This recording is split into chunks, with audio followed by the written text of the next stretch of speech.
Hi, I'm Omid from Phoenix English. One of the most important things when we speak a language and we want to speak it correctly is to make sure that our subject agrees with our verb.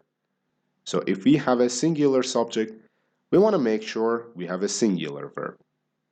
If we have a plural subject, we want to make sure we use a plural verb. And most of the time, this is something that you learn and you master.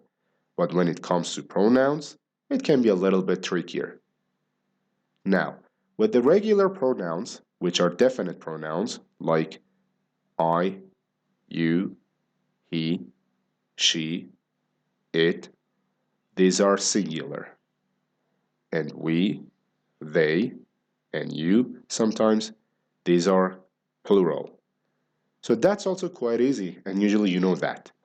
But one area which can cause a lot of confusion to people who are learning English is something called indefinite pronouns. And there are lots of them.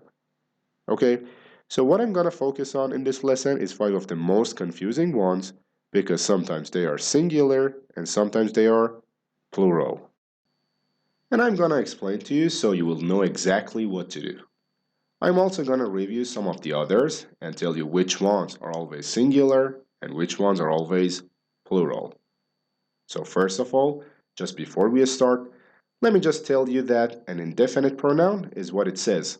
It's not definite. So it doesn't refer to a specific person or place or thing. Okay, let's get started.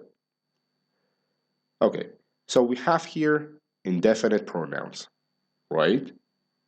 We have, as I said, three kinds. Some that are always singular, some that are always plural, and the five which we are going to focus on in this lesson, which could be singular or plural. Okay? So this is just to review these first. Which ones are always singular? Things like everybody, everyone, everything. So we say, everybody is here, everyone is here, everything is here. Okay? We don't say are.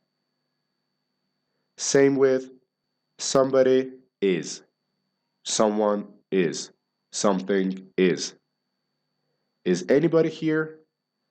Is anyone here? Is anything here? Nobody, no one, nothing. Also singular. Each, every, much. All of these are always singular. So you have to learn that.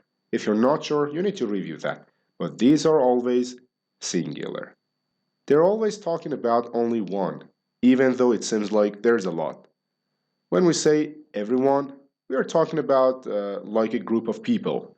So sometimes people think that means it's plural, but it's not. It's actually singular. So you have to learn that because we are considering one group. Next, we have a second category of indefinite pronouns, which are always plural. This kind of makes sense. So let's look at them. Both. Obviously, we are talking about at least two people here. Several, which means many. This is plural. Both of them are. Several of the customers are. A few of the customers are here.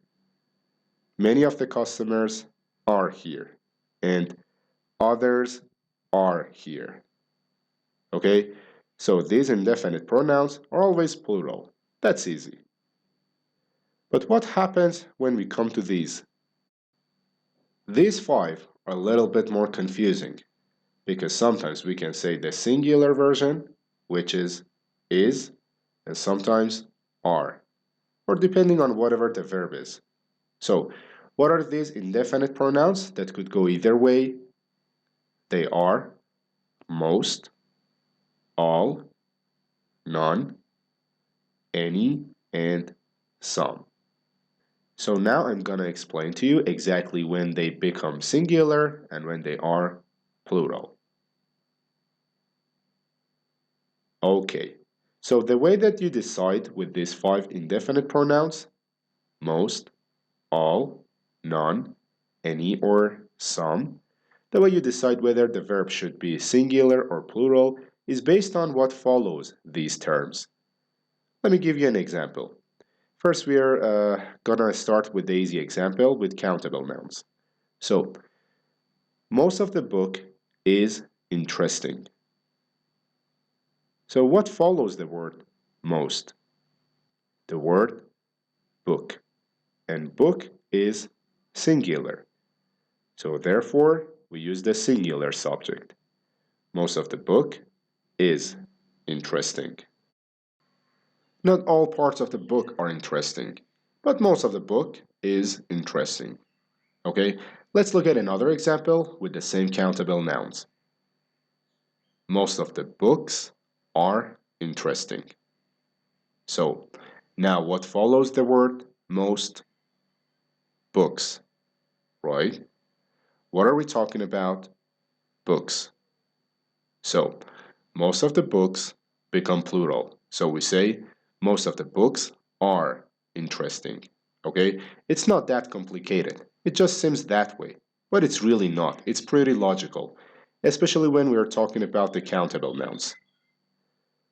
The same principle applies when we are talking about non-count or uncountable nouns.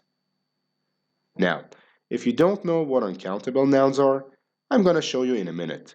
So let's look at some of the uncountable nouns and compare them to the countable ones. So, most of the furniture was expensive. Now, furniture is what we call a non-count noun. We can't count it. And because we cannot count it, it's considered singular. Okay? The non-count nouns, the uncountable nouns, are always singular.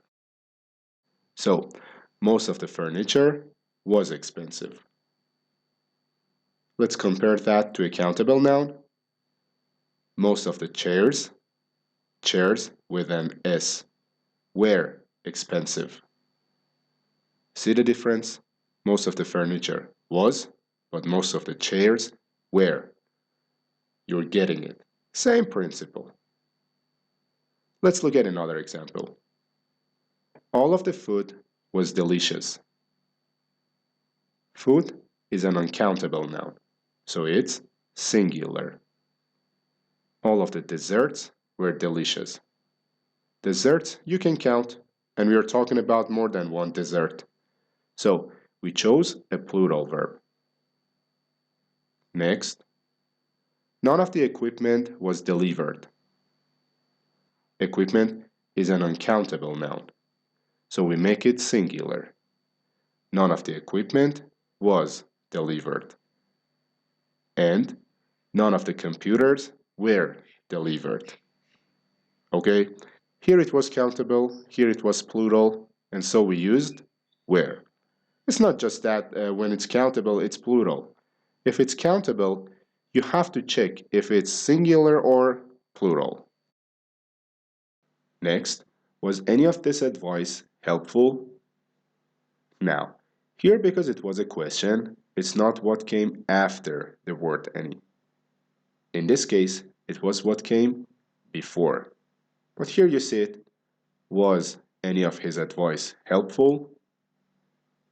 Advice is uncountable, so we said was. It's singular. Were any of his ideas helpful? Right? So here it was ideas, and ideas is plural, and we can count it, so we had to use a plural verb. Let's look at the last example, and I hope you're still with me. It's the same principle in every example. Some of the information is important, right? Information is something we cannot count, so it's considered singular. Some of the information is important. And some of the lectures are important. Lectures, we could count. It's plural, so we use the plural verb. Okay? Did you understand the principle? Because if you've got the principle, then you can apply it. It doesn't matter. Whatever situation or whatever context you're talking about, you'll be able to apply it. And you will know for these indefinite pronouns whether to use a singular verb or a plural verb. For which ones? Most, all, none, any, and some. And last, make sure to click on the subscribe button so you can keep getting lessons that help you to improve your English quickly and easily. All the best with your English. Thanks for watching. Bye.